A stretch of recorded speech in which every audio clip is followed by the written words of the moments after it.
ఇప్పుడు పక్షిరాజును మనం ధ్యానించినప్పుడు నిరుత్సాహపడబాక, అనుమానాలతో ఉండబాక, ప్రతికూల పరిస్థితుల్ని అనుకూలంగా మార్చుకో. 1660లో 1660వ సంవత్సరంలో ఇంగ్లాండ్ దేశంలో జాన్ బనియన్ గారిని ఆ యొక్క చెరసాల్లో వేశారు.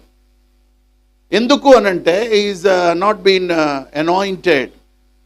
ఆయన అనాయింట్మెంట్ లేకుండానే, డెడికేషన్ లేకుండానే ప్రీచింగ్ చేస్తున్నాడనే నెపంతో 12 సంవత్సరాలు చెరసాల్లో ఉంచారు.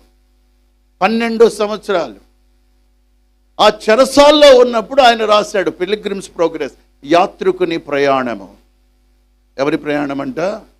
బైబుల్ తర్వాత ఎక్కువగా అమ్ముడుపోయిన పుస్తకం ఏదైనా ఉంది అని అంటే అది యాత్రికుని ప్రయాణం. హల్లెలూయా.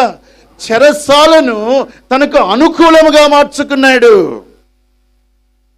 ప్రతికూల పరిస్థితి, క్రైస్తవుడు ఇది నేర్చుకోవాలి.